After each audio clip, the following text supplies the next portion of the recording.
Good night and welcome to Mindful Live 395. I am your co-host, Nathan Springer. The host is right there in the background, making sure her presence is felt, making sure those ad-libs are heard. If you hear occasional noises or you see, if ever you see my camera go diving somewhere, it means she escaped and got her hands where they shouldn't be possibly. Hey, Ronnie Wood, what's the good?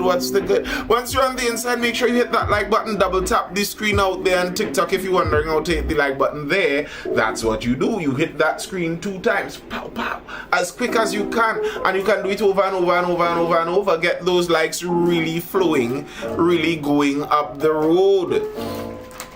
It benefits, it sends the notification out there to more people. It allows the algorithm, our robotic overlords to know, hey, this is some good stuff. Try and let the notification reach some people. If you are not yet subscribed, be sure at some point in time, not necessarily now, but later, you can head over to YouTube and be sure to subscribe to Nathan Springer over there. That's my page over there, my channel. Be sure you're subscribed. Nathan Springer, catch all the lives and repeat. If ever you miss a live, in a sense, it's a catalog of current affairs as they flow through time. We are on live 395 now. That's about 2 years plus worth of lives in between, give or take. But the time is there. You can follow events. You want to see what was going on a year ago? Go and check out the live from a year ago. I assure you, you'd get an hour and a half or so of conversation and discussion on exactly the affairs of that time. But let's jump into the stories where, we're talking news, politics, culture, all of that good stuff. Let's see what it's in. Yeah, Ronnie, we out here long time, girl. We are the OGs. We're out here long time. The first story I'm looking at, and I don't think the Pharaoh honey guy, the Pharaoh beekeeper guy on the inside, he just touched base a couple times regularly anymore. But this story, I think, would be very interesting to the bee people. People have been having some problems where they are concerned about the opening up of the market to allow importation of honey and what that is going to do to the local market. And some of the discussion, some of the indicators around that seem to point to the fact that it's a CARICOM agreement and it's something that had to occur because of CARICOM, something that was in the making for a while now. But here's something interesting to add to all of this. TNT refuses entry of Guyanese dairy products. The Ministry of Foreign Affairs and International Cooperation and Ministry of Agriculture in Guyana have described Trinidad and Tobago's refusal to accept a shipment of its dairy products on Tuesday as an affront and an insult to the spirit of the Caribbean integration agenda. This, according to a statement from the Guyanese Foreign Affairs Ministry, which said it was made aware of the incident earlier Tuesday morning. News agency Demerara Waves reported that the products were manufactured by Demerara Distillers Limited DDL. Its chairman Komal Samaru said in an article that the consignment of milk was valued at US $100,000 and the flavored water was valued at US $30,000 to US $40,000. Demerara Waves reported that Samaru complained about TNT's move to enforce one of its animal health laws to return the product. He said in the story it was the first time DDL was exporting to TNT.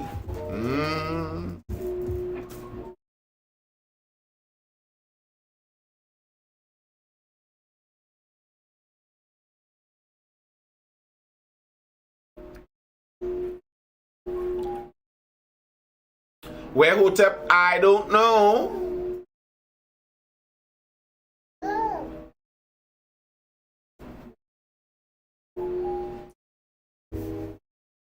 Yeah, Jackies keep fighting. It is curious. It is curious. Good evening, Miguel Danoa. The Guyanese exporter with his good self say, you know what? I'm gonna try a shipment. And according to the ministry said that with the available information, the dairy products destined for TNT were in full compliance with the requirements. You see, there are health requirements when you're importing products into the country. We want to make sure that we don't import any diseases or any outbreaks or anything of the such. So there are obvious requirements that make sense. And they sent back the shipment saying that it didn't meet those requirements. But Guyana is saying actually it did. While some details about the transaction and what led to the incident are still being discussed, the Guyana Livestock Development Agency remains in close contact with its counterparts in TNT, the exporter and the importer, to resolve this matter within the shortest possible time, it stated. It added under the revised Treaty of Chagram was the implementation of the CARICOM Single Market and Economy, which both countries are subscribed to, requires free movement of goods and services under the Regional Integration Framework. Now, I am wondering here, with the move on the honey front, on the bee front, with the move on the bee front, and now the move on the shipment front, and it wasn't only milk, it was milk, flavored water, milk and flavored water coming in. Maybe now, and this is a forward-looking possibility also, maybe now that Guyana has cheaper energy, because that is very likely going to be a knock-on effect of finding oil and gas. Now that Guyana is going to get cheaper energy, they're going to get more capital available to make the startup for some of these companies. They already have the land space, they already have a lot of the natural raw products. Is it going to be that Guyana is going to now become much more of a juggernaut in terms of the exporting arena? And not just exporting raw material, but exporting manufactured goods. And previously, Trinidad, I've said this before, Trinidad is the captain of manufacturing. If you're looking at this as a Caribbean-wide, in a Caribbean-wide perspective, Trinidad is the king in the manufacturing arena. But is it a position that we are going to remain in?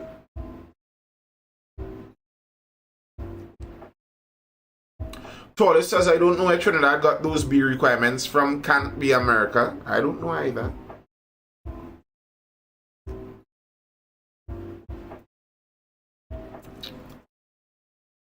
This is a simple case of Trinidad businessmen not wanting competition. Well, to some extent, nearly all businessmen do not want too much competition. That's obvious. It goes without saying. Of course, that's true.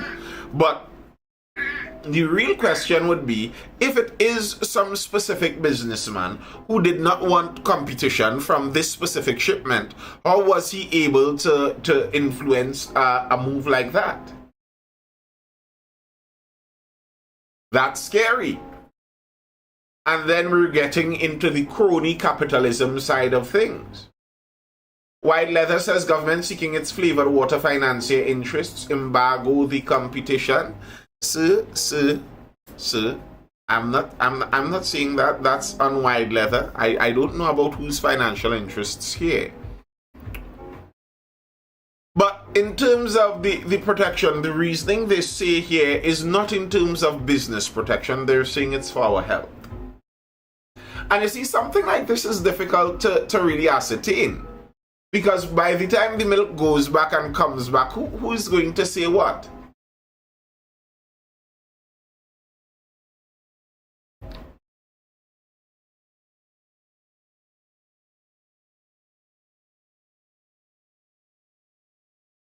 This is exactly why most locals have not grown their businesses regionally or internationally. Why is that?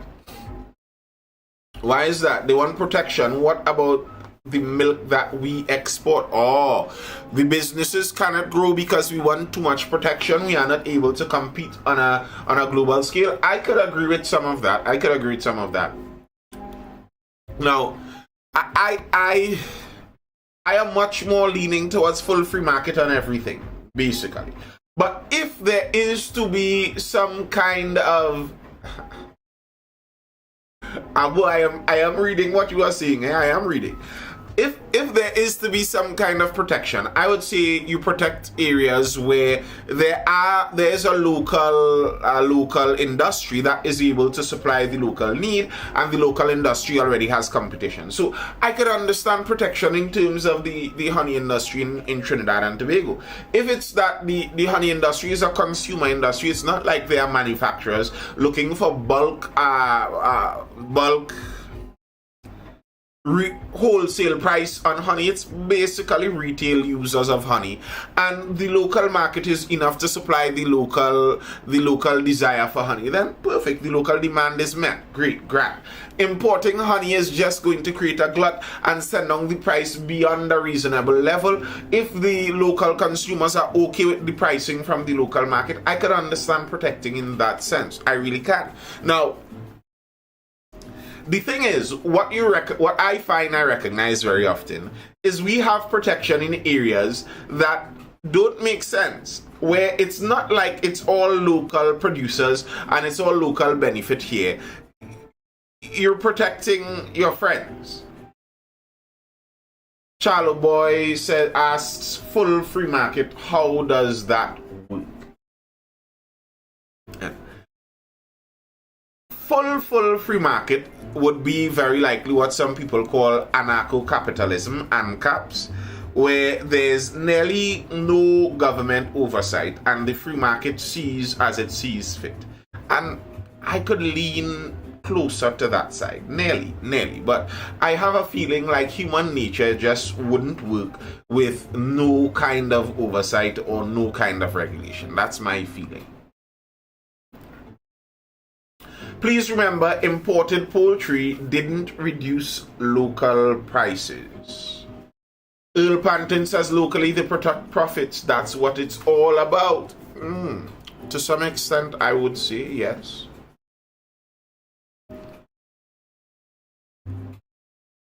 Well, importing something would decrease the local prices if the import is competitive.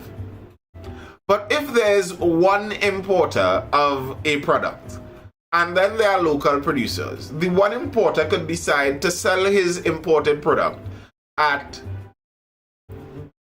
5 cents cheaper than the local prices, and he is the sole importer. So that the problem with many of those things is that oftentimes what happens is the government creates scenarios where things are monopolistic very often, and that's what creates a lot of those problems. It's not just the greed of businessmen. The greed of businessmen is everywhere. But if the greed of businessmen could compete against each other's greed, then they kind of balance out in a sense. But when you have the government putting their thumbs on the scale, it's much more difficult to get that balancing act going. People wanted to know, people were asking the question, how did the police commissioner get an extension? And we're diving right into this story. Hines, Police Service Commission gave Erla a good performance review. Cabinet extended the contract of Police Commissioner Erla Howard Christopher for several reasons, including a good performance review from the Police Service Commission, plus an expected lack of support by the opposition in Parliament for a new nominee, which would have left TNT without a Commissioner of Police, so said National Security Minister Fitzgerald Hines yesterday after Monday's announcement by the Cabinet to extend Howard Christopher's contract. Misunderstood asks, are you related to the guy who does math videos? You look so much like him. Well, my name is Nathan Springer. If you could remember the name of the guy who does those math videos, that might be a key clue. Hines, asked by Guardian Media during a telephone interview to give Cabinet's reasons, said there were several reasons grounding the decision. He also elaborated on the extension of the Commissioner of Police to the immediate function at the prison. So he went through a lot of it he went through the legal reasons for it. And to me, the legal reasons are kind of nearly irrelevant. He said that, well, legally we had to do it before the deadline, and that's why we didn't. People are not asking why you had to make the decision before the deadline. Like lawyers really are some tedious people sometimes. 3/4 of this article is fluff. Him speaking about the law and about this section, and this section we needed, and if we didn't make that happen at this point in time, the country would have been left without a commissioner. And people are not asking why you appointed a commissioner. That's not the question. The question is why you reappointed this commissioner. We understand the deadline. We know there are legally stipulated deadlines. We understand that there's bacchanal going on with that right now with the Auditor General and those deadlines. We understand that they are official deadlines. We didn't need that explanation, really and truly. The appointment was made for the commissioner. Her appointment was for 3 years, but because of her retirement, they must reapprove that appointment every year. So it's not totally 3 years.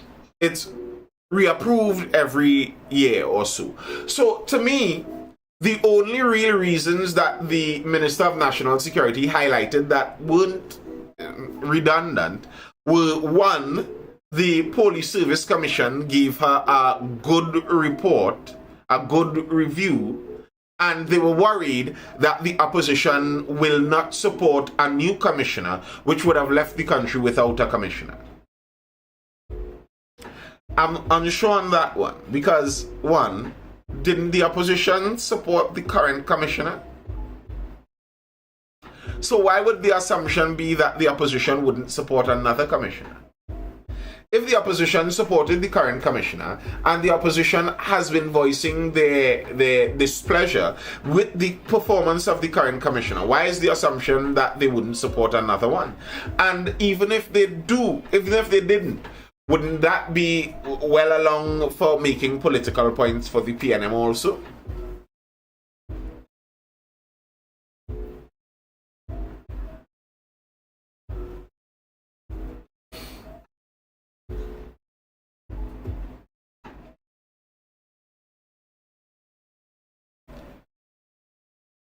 King David says, I think we are without a commissioner right now. Wow.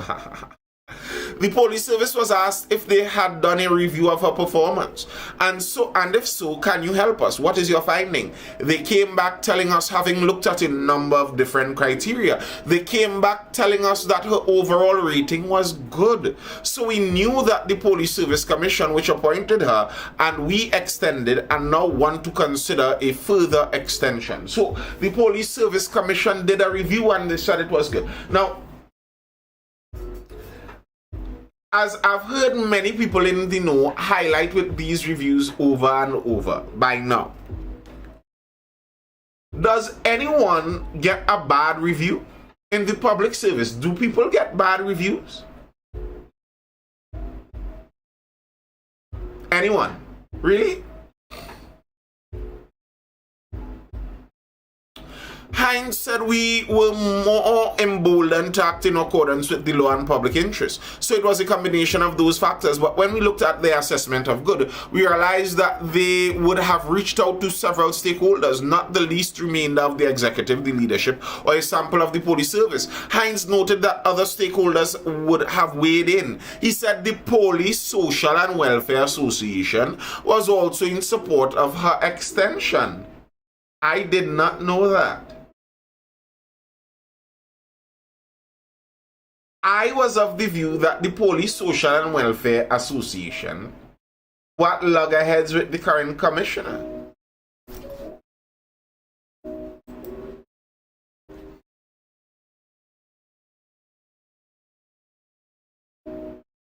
Is that so? So, for this next year, the next time I hear an officer tell me any complaint on the down low,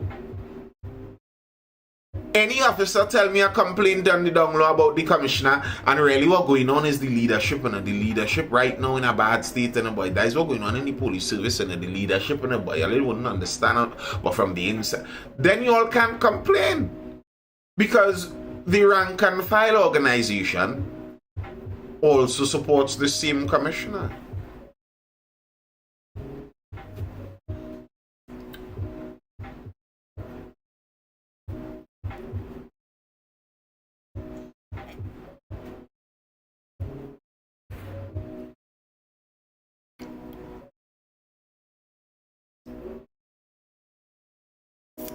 Interesting.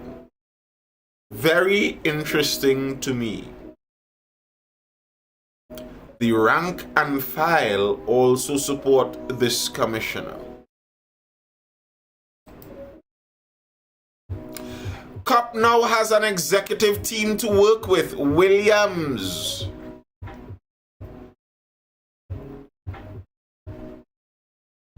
Former acting police commissioner Stephen Williams says now that the police commissioner Earl Hayward Christopher has a full complement of deputies to assist her, judging her performance going forward will be more impartial. In a telephone interview with Guardian Media yesterday, Williams said policing was a team effort, and for her first year she was without confirmed deputies and even acting deputies. So now that she has her deputies, that's where the real action is going to happen, people.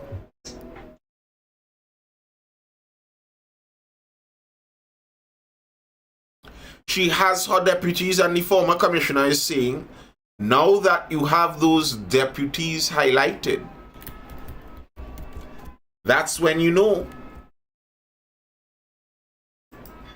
Looking for something specific here.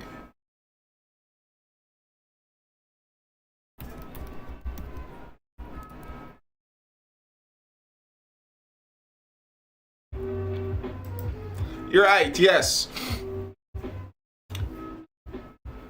Now that she has a full complement of deputies, the former commissioner is saying this is the key. This is what was missing. The organization has a whole new executive leadership team just installed. It is not about one person, it is about a team. It is reasonable for the commissioner to get an opportunity to work with a leadership team and seek to make a difference. We tend to assess things without impartiality. So for me, I would not want to do the ratings. Let the Police Service Commission do their ratings, but the country needs to focus on the positive things to make a difference, as against basically focusing strictly on a commissioner to make magic. Williams said the person in charge of the police service will need support. Whoever you have as a commissioner of police in Trinidad and Tobago, it will be a challenging task. Sometimes the people who does be talking and saying negative things, if you check their records in their first year, crime didn't go down, it went up. And I think he might be throwing that for Mr. Griffith. But here's the thing, I really don't like this.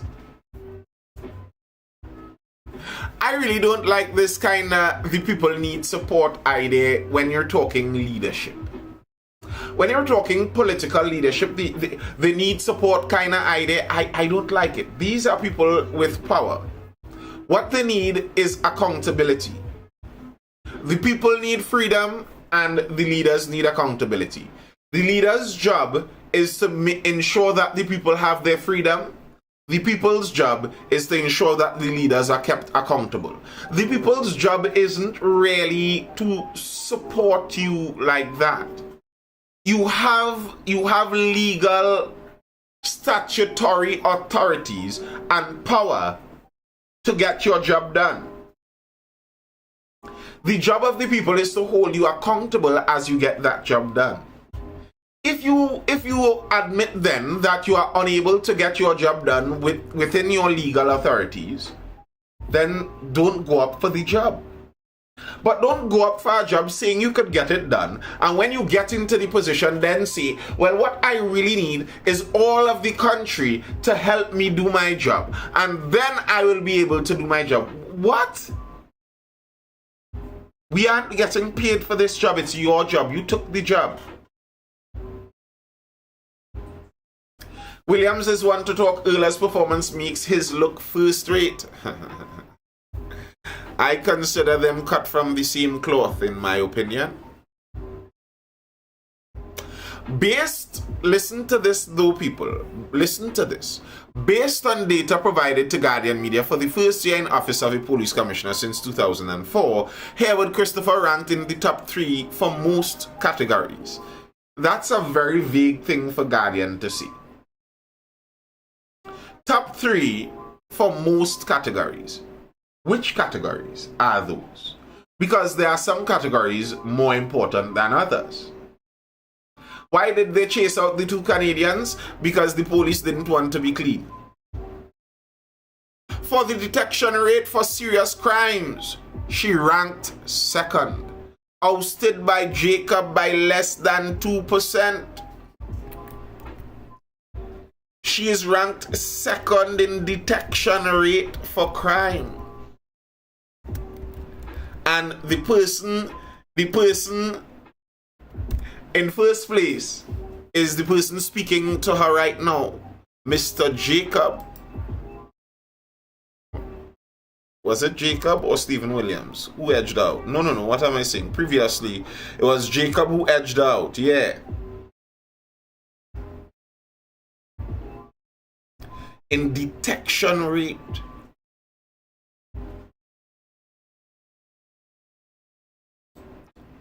One moment. I'm just trying to find a...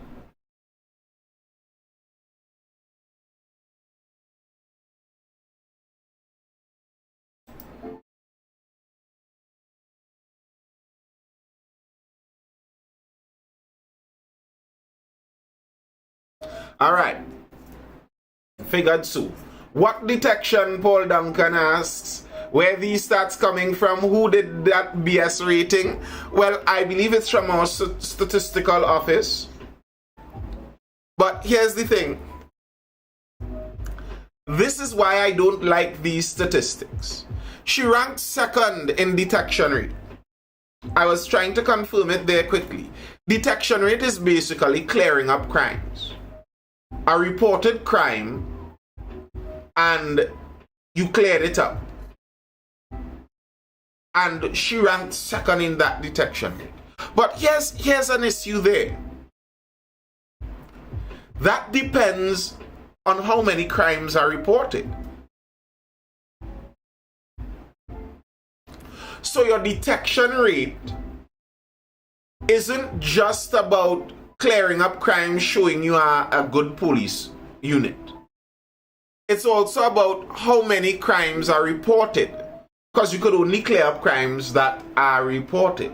So if crimes are reported at a lesser rate, your detection rate could look higher. Because people are not reporting all the crimes that occur. Let's see if we see some evidence that that might be the case. For the first full year in office, Haywood Christopher had the 4th highest murder rate.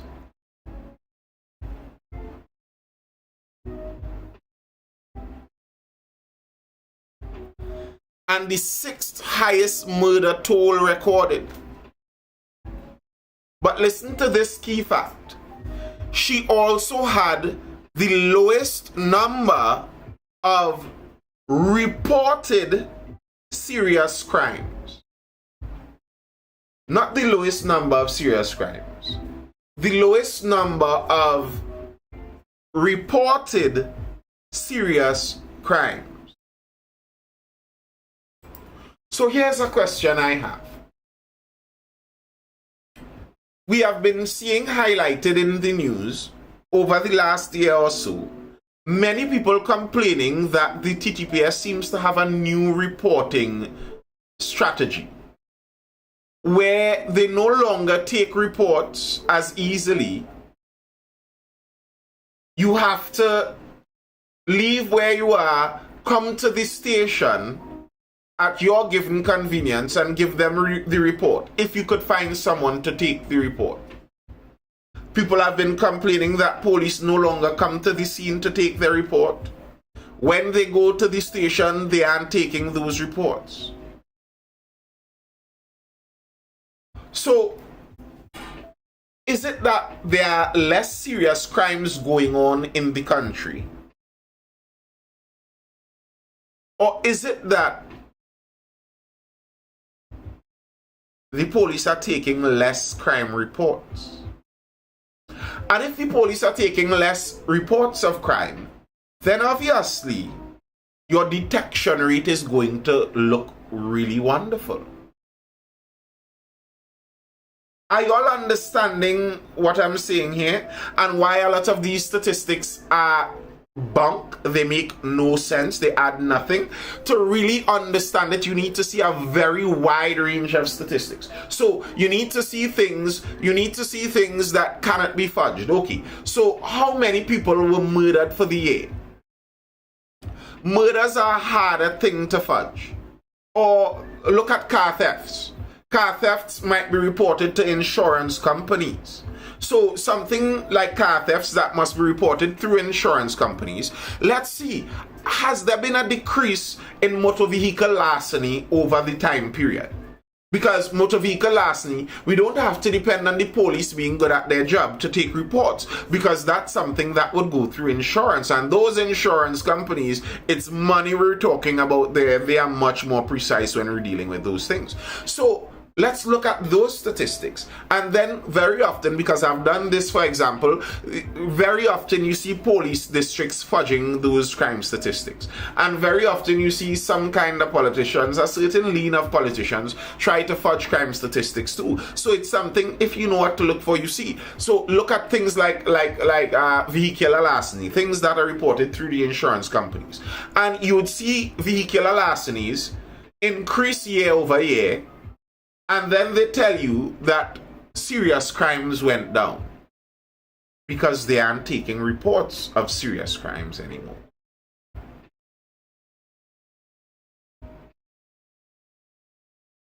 And then in that case, the thing that you may have been boasting about previously is no longer a boast. It's actually a scary thing. It's a very worrisome thing in the country, where in the cases that we don't even know how bad the crime situation might be, because the police aren't earnestly trying their best, and then they aren't giving an honest representation of what is occurring.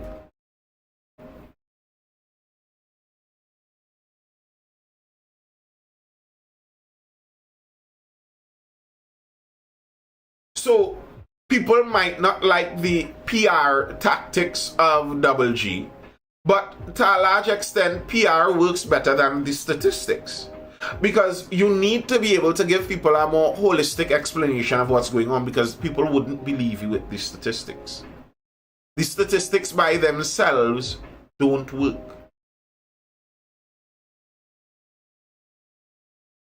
And, you know, very often you have to look, even in the statistics, look beyond the numbers that they are saying. Look at the story beyond the story. Add up and then take away. Do some algebra. Add up what's going on, then take away, and see if there's a missing component inside of this expression or equation. Let's look at this story, and I'll show you what I mean in add up and take away. Cops kill double murder suspect friend in St. Augustine. Residents of Duki Singh Street, St. Augustine, celebrated after police shot and killed two men on Wednesday, one of whom belonged to their community, with one resident describing the dead man as wicked like hell. Now, this story by itself has some interesting observations you could want to make. They could just be coincidental, but they are interesting observations nonetheless. If you read the names involved in this story, they are evidently much more East Indian oriented. All of the names involved.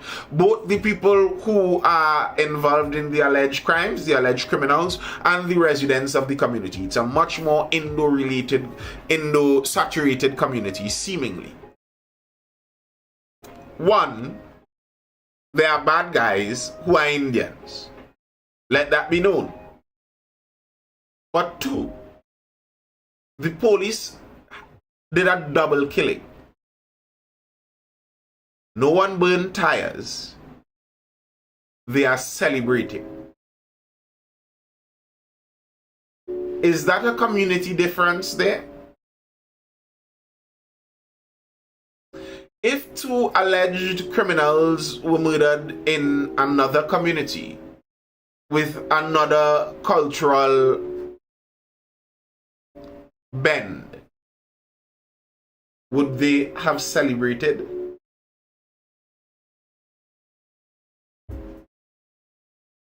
Alleged is the word, Nathan. Yes, alleged is the word. Alleged is the word.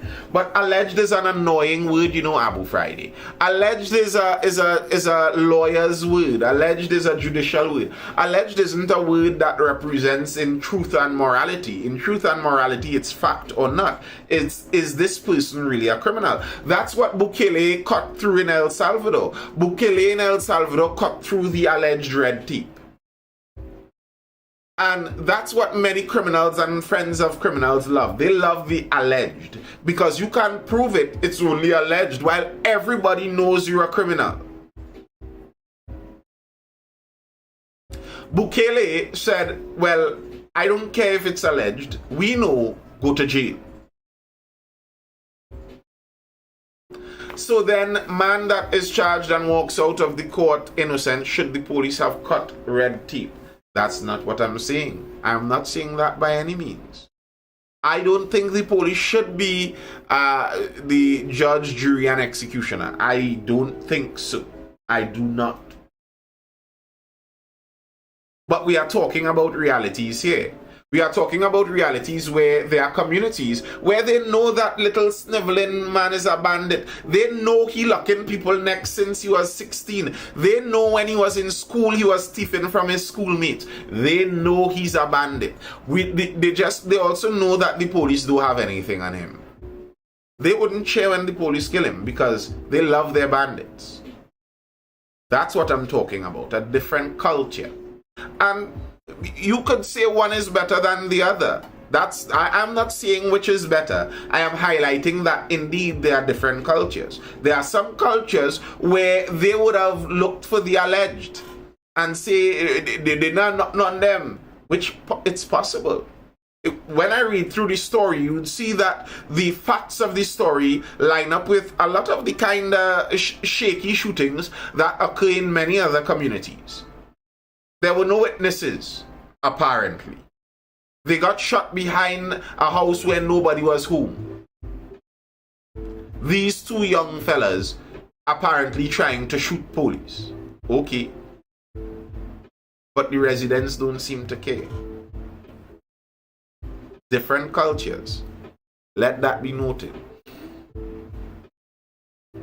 There are different cultures. And this isn't even a difference in wealth. Because this is a poorer community. This is the community that has been terrorized for a long time. St. Augustine there, that extension street.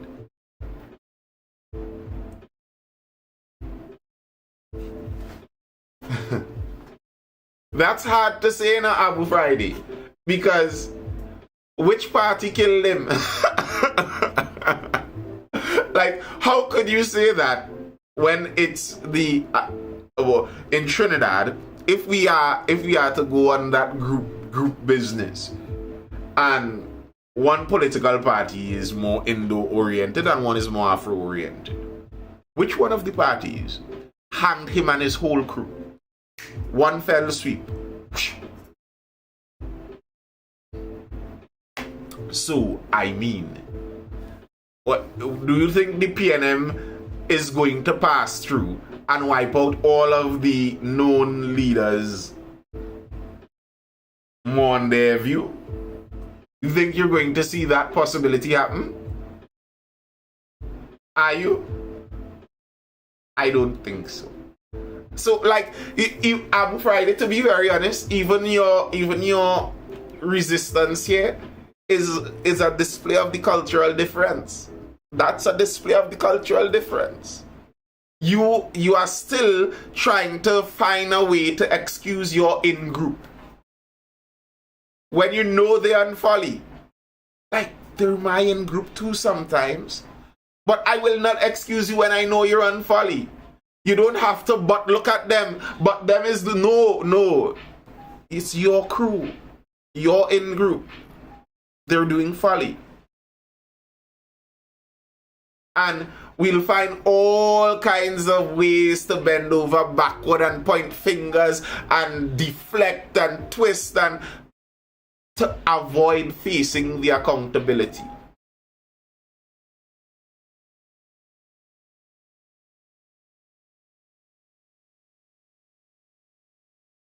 No, I don't say we love to point out only one group. I wouldn't say that, at least not me. I'd say there are realities that we must deal with. And there are many people who like to defend one group unduly. You know, it's like how the red pillars say, they go to the extreme and say all modern women are allergic to accountability. It could nearly seem like the lower class ethnic groups in certain places are treated with that woman in feminist kind of view. How feminists view women as if they are the perpetual victims and can have no accountability, they have no agency. Yeah, some people view poorer black communities like that. They everything happens to them. In head of North Central Division, Senior Superintendent Richard Smith told Newsday there was a small chase and a violent encounter between officers and a man they identified as Darian Bridgelal, who was wanted for a double murder that occurred on December 30th. Let's look at these times. He was wanted for a double murder that occurred on December 30th. It's now midway through mid-May. All right, 5 months. In December, 3 men were lying on the porch of a house in the community when the suspect allegedly shot and killed Anand Bisun and Shane Ramjit Singh, both of Dookie Singh Street Extension. Another resident was injured. On Wednesday, Smith said when police went to Bridgelal's home earlier in the day, he was in the company of another man identified only as Sureen. Smith said when officers tried to arrest Bridgelal, a violent encounter occurred, resulting in both men being fatally wounded. It's kind of interesting to me that this man is wanted for a double murder since December. And they went and found him home. You all been looking for homie? I mean, if he was home all this time, have you all been on the lookout for him? Like, I don't want to believe he went in hiding and then returned in 5 months. That is hiding for a double murder. You do a double murder around the corner and go in hiding for 5 months. I don't believe that's hiding. So I'd have to assume he was there all along. And if he was there all along, y'all now go on checking home for him 5 months later. Listen, and there's reason to believe he was there all along even more. Let's continue. A gun, drugs, and ammunition were recovered at the scene. Smith offered his condolences to the relatives of 2 dead men. It's also interesting for those of you who like to analyze the suspicious things in some of these shootings, how they frame this. Smith said when officers tried to arrest Bridgelal, a violent encounter occurred. Like, can you be any more vague? What is a violent encounter? Like, if a man fart on you, can that be considered a violent encounter in some realm? Like, a violent encounter spans anything from very mild to extreme. That's a very vague phrase. So it's not like this was some really exquisite, clear, upfront stand-up killing by the police, unlike the rest that they do. This seems pretty shaky too. We are out here trying to ensure safety and security for the residents of Dookie Singh Street, and I want to just let them rest assured we are here for them, and we appreciate whatever information the community is able to share with us in the near future. He offered his condolences to the relatives of the two dead men. Both men died meters away from Bridgelal's home, behind a neighbor's house. The resident was not at home at the time of the shooting.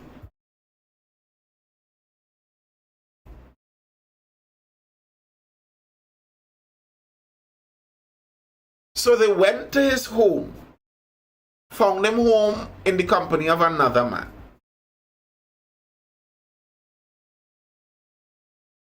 I would assume he ran. How else would he end up by the neighbor?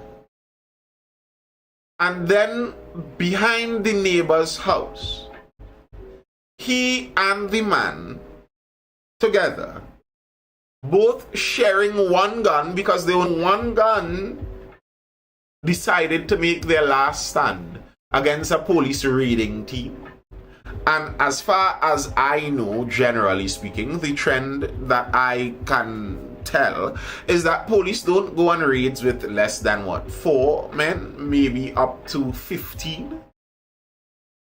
So these two young men with one solitary gun in between both bodies, betwixt both bodies, they had one solitary pew-pew, decided to make their last stand behind the neighbor's house, where there were no eyes to see them.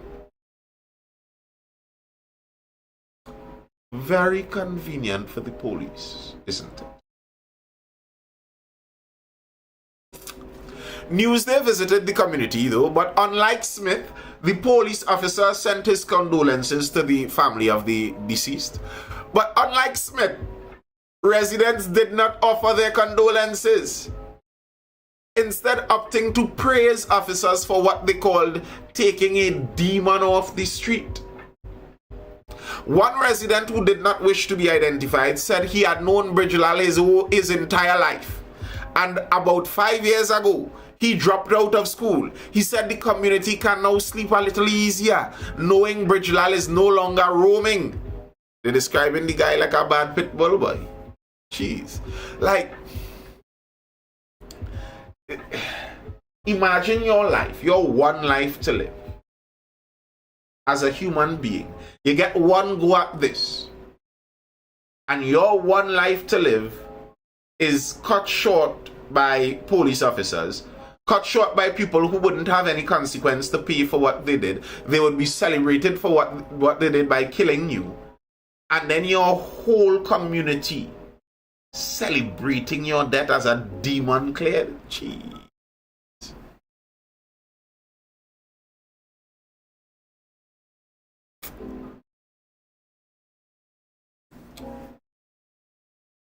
It is not. The resident said his concern was for the officers involved in the shooting and their well-being, and he hoped the TTPS can help them. It's not easy killing somebody. I can't imagine how the officers feel when they have to.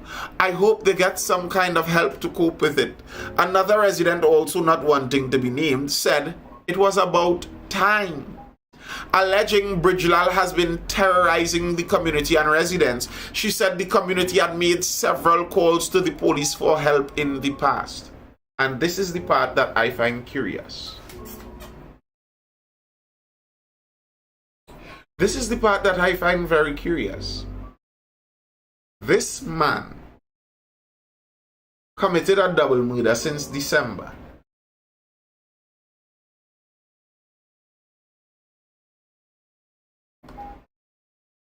His fellow residents in the community say they have been complaining and calling the police about this man on a regular basis.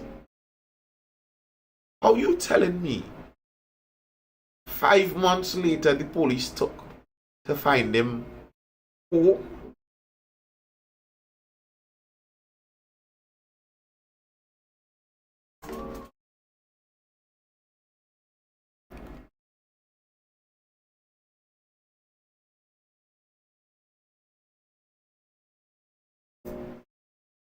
Anonymous says somebody probably decided to pass coin to get it done. Or somebody was passing coin to stop it from happening, and they stopped, so then it happened. Because something is very strange about that. How do things like that happen? The resident went on, it's sad when somebody dies, and I want to say this situation is sad too, but I will be lying because everybody was fed up with him or with them. Oh geez, oh geez, oh geez. What a line. Let me reread that.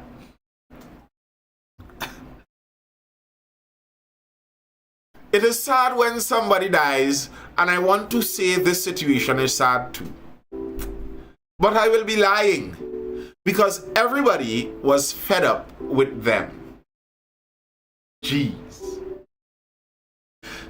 She said when the suspect was a child, the community held him, took care of him, and watched him play with their children. The woman said after Bridgelal dropped out of school, he started getting involved in criminal activity and fell in with the wrong crowd. From baby, I hold him. He used to play in my yard, but I can't really feel sorry about it because he used to give so much trouble. There was no kind of peace in the back here with them.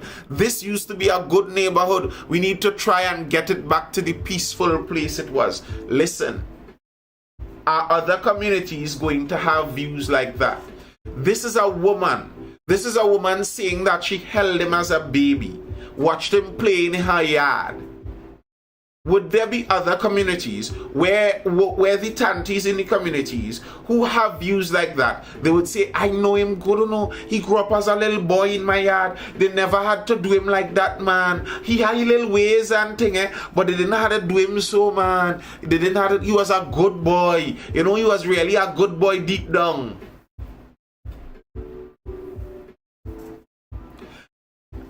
Joe says when a person is terrified and the problem is relieved, that person becomes relieved. Well, remove that person becomes relieved. Well, here's the thing. Many of those other communities that hold on tight to their criminal buddies are also being oppressed and terrified. It's not like the criminals are making the community better. Something is toxic with that culture.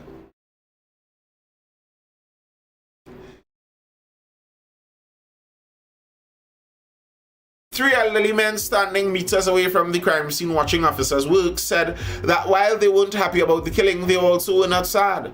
Them fellas and them were wicked and bad, one man said. Another stressed the need for community programs and monthly town meetings. He believes the meetings will foster stronger community ties, which in turn can help with the growing crime rate in TT. We need to come together as a community. In here, we need resources like sports club and training programs to give young people something to do. That might help fight crime. The man also questioned the country's social support services in schools, saying, how could you drop out of school and no social worker, teacher, or principal is looking into that? The school staff, were probably happy he dropped out so they didn't have to deal with him. That might unfortunately actually be true.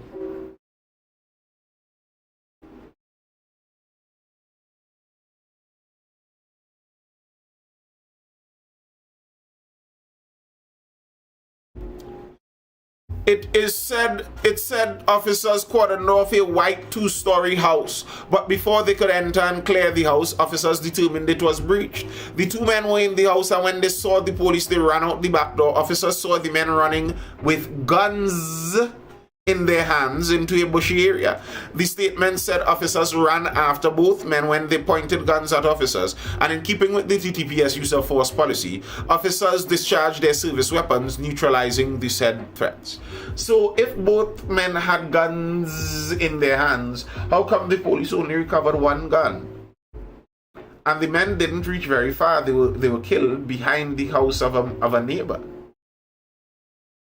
Where did the second gun go?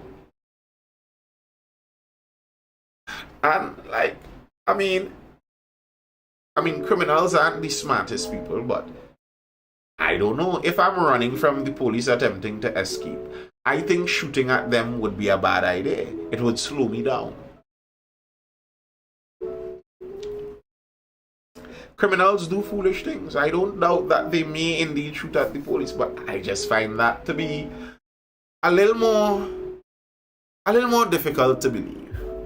A little harder on the believable point of view.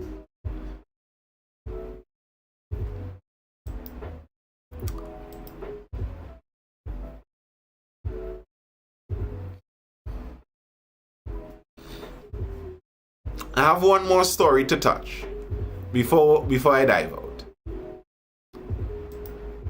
It's on Tanti Cams, and her statement made that seems to be stirring up some furor.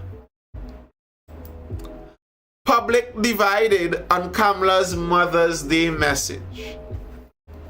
Opposition leader Kamla Persad-Bissessa's Mother's Day message urging young women to consider motherhood has sparked debate among members of the public, with opinions sharply divided. On a May 11th message, Persad-Bissessa said one of the most fulfilling things is the happiness, and joy experienced when you return to a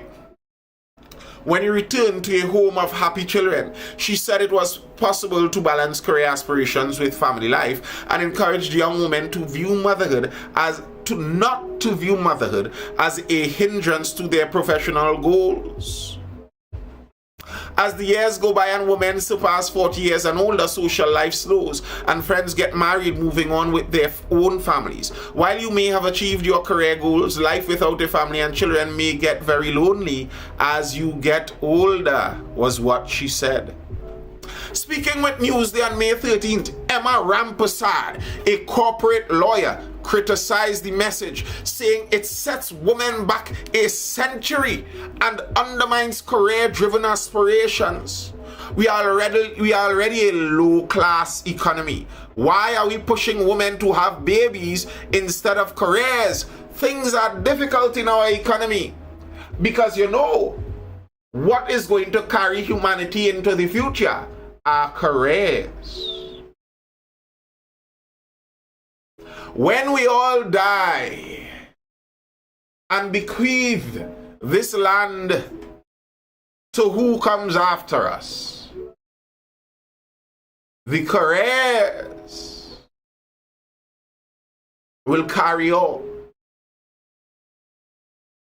What? And what is a career? A long-term job?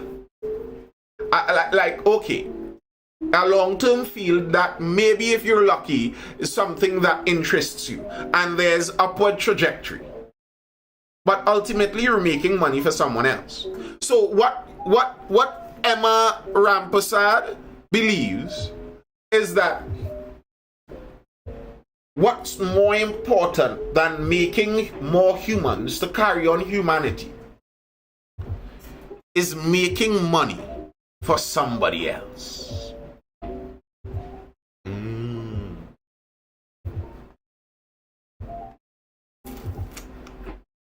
When you go and become a corporate lawyer and work for your law firm and make money for the partners, that's doing a real duty for this earth. And if you accumulate all you accumulate and you pass on, it goes on to someone else. Beautiful, beautiful. We are already a low-class economy. And I was speaking about this previously. You see the narrative spilling out here, where there's a link between childbearing and low class. How sad is it that the people who have the ability, the unique ability to bear children, a wonderful, miraculous gift to humanity, allowing us to perpetuate ourselves, those people are the people that look at childbearing the most despicably. Like, you, such a low-class activity. These low-class people making babies, ew. But I mean, when you think about it, surrogacy shows that. Where many of the wealthy women who get wealthy enough say, well, I'm too wealthy for that low-class thing. I'll take my egg and my man's sperm and put it in a poor woman, let her carry that baby and go through all of that, and I'll take the baby at the end. Because that's a low-class activity. How stupid can we be? Rampersad added that increasing reports of domestic violence had made women uneasy about having children. What?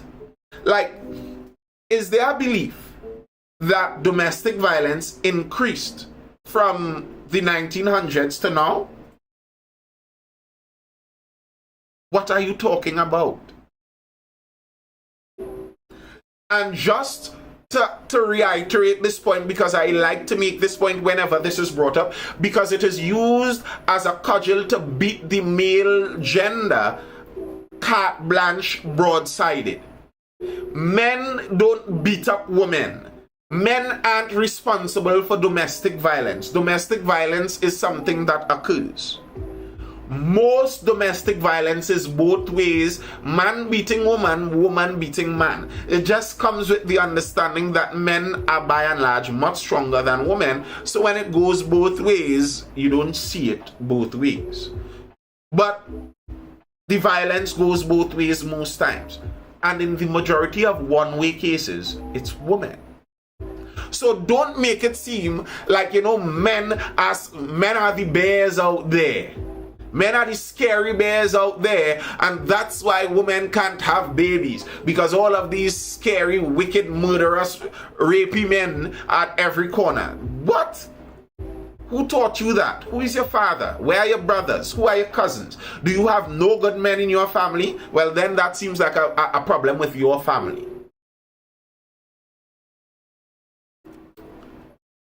She cited the brutal murders of 4-year-old Amara Lalit and 5-year-old Jamal Grant. I find that despicable to bring up those babies' names to push the idea that you shouldn't have babies. With this Amara Bacchanal, that seems to have had some bacchanal between parentage. Your lesson from that is that as a woman, you shouldn't have babies. That's the lesson. That's your takeaway. A baby girl is murdered like that, and your takeaway is, you know what? I should tie my tubes. What?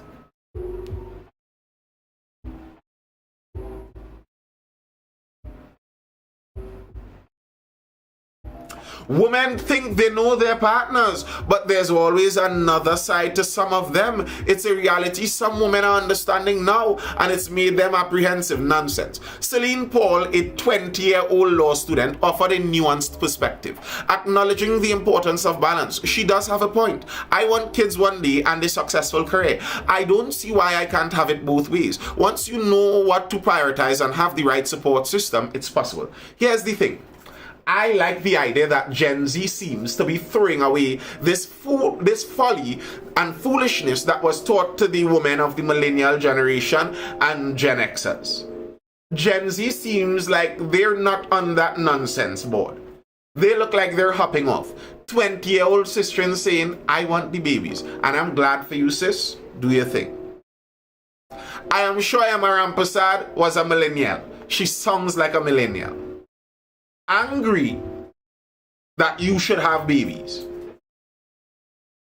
Nicole Gonzalez, listen to the age, a 38-year-old neuropsychologist, however, says bringing a child into the world now is risky given challenges in Trinidad and Tobago's healthcare system. Now, there are challenges in Trinidad and Tobago's healthcare system. But is it more risky now to bring a baby into the world than at any other point in time in history?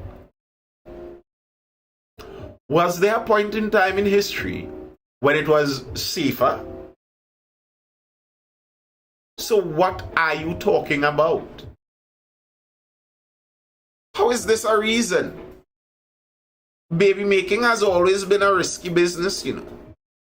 It's in fact the most safe it has ever been right now. She said, I had a stillborn and almost lost my life during the whole process. When I went through the public healthcare system, which most women in the country use considering the cost of private healthcare. I mean this as no shade to that woman. But I think this is exactly part of the point that Mrs. Prasad Bisasa was making. I'm trying to phrase this correctly because, you know, these issues are touchy. A 38-year-old woman will have more struggles with pregnancy. That's not because society is bad at healthcare. That's because that's not the period of life you are in.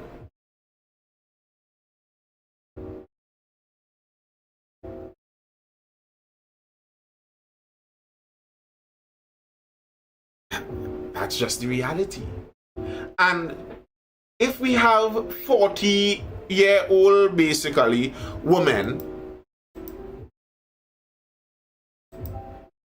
complaining about difficulties in the healthcare system regarding pregnancy, and that is the reason that babies aren't being made, maybe the advice Mrs. Prasad Bisasa gave of young women considering having babies is good advice, because it's going to get more difficult as you age. It doesn't get easier.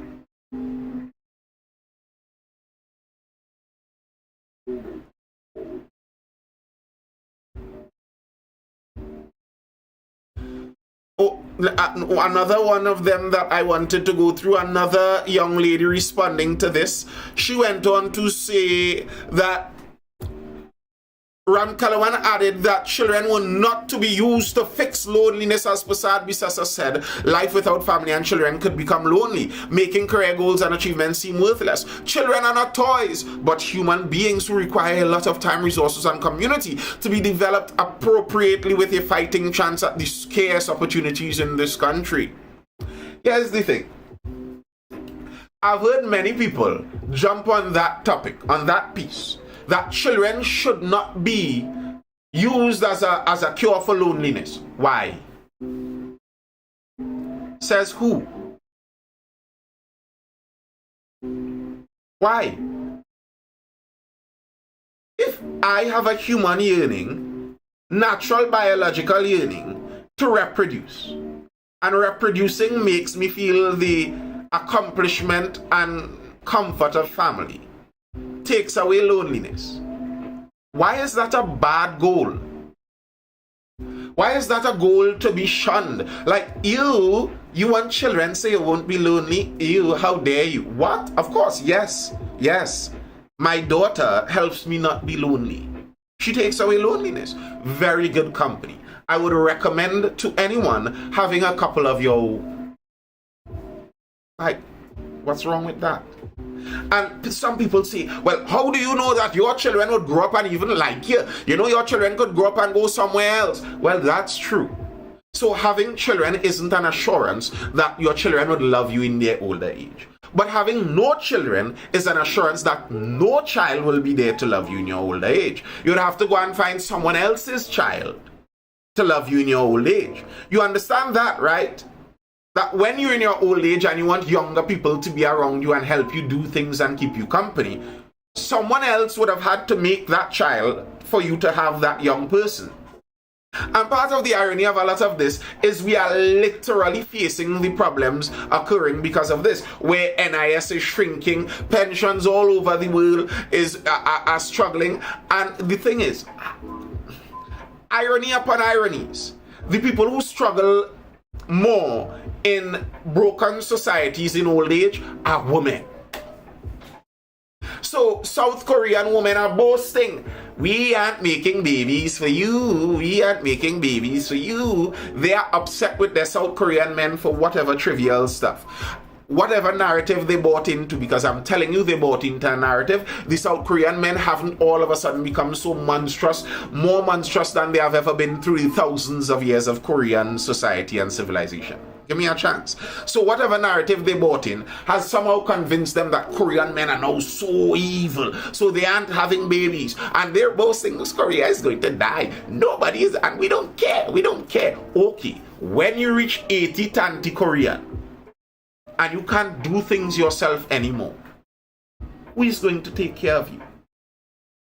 And listen, hermits have always been a thing.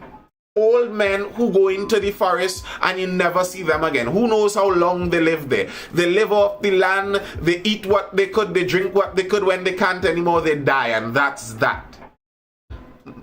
But nearly all hermits were men. You don't find women who are hermits. Women are the ones who depend on society for the most part. They are the ones around the campfire. They are the ones who built the log house, or at least who the men built the log house for. So, if society disintegrates, where there are no more young people to help carry on society, who do you think is going to suffer maximally from that? Well, really and truly, we are all going to suffer. But my point is, those very same women who are boasting that we aren't making babies for you, okay. What do you think happens in the next 40 years? How does this all shape out?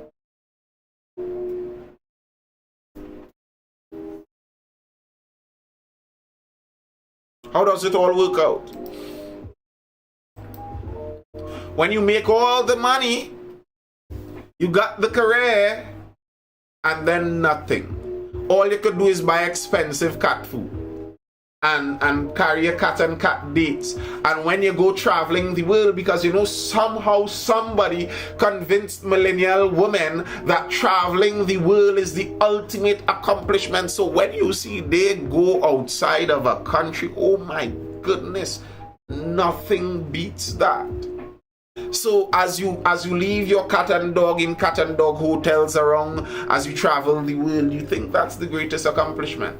Are you going to feel that way at 50?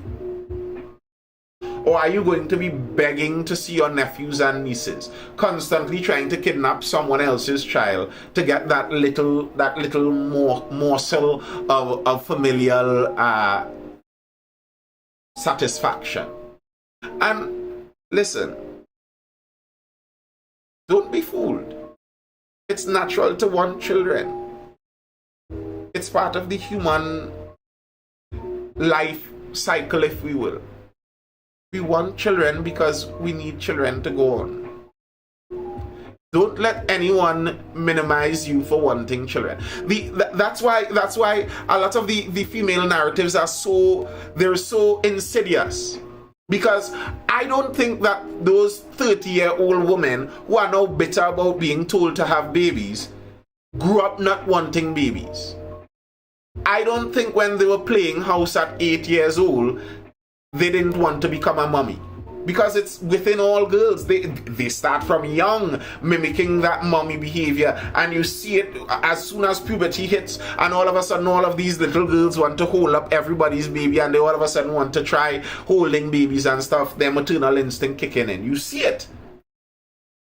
For you to then say that you don't want a child, you want a career, somebody somewhere along the way convinced you. Somebody somewhere along the way changed your mind and convinced you. Change back your mind. Alright people, that's all I have for now. Are there any further questions or comments before I dive out? Or is that it?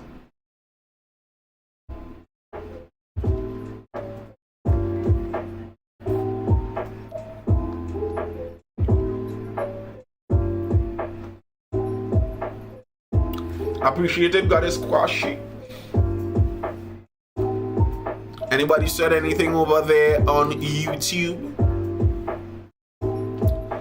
Nah, the YouTube is plain.